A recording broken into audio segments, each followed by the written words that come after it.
அதனால் ஞாயிறு திங்கள் செவ்வாய் புதன் வியாழன் வெள்ளி சனி பாம்பிரண்டும் உடனே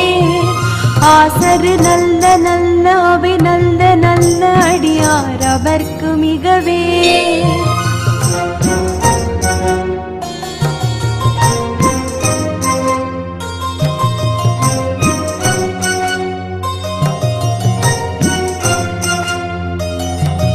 என்பொடு கொம்பொடாம இவை மார்பிலங்க எதிரேறி ஏழை உடனே பொன் பொதி மத்த மாலை புனல் சூடி வந்து முழமே புகுந்த அதனால் 9 11 17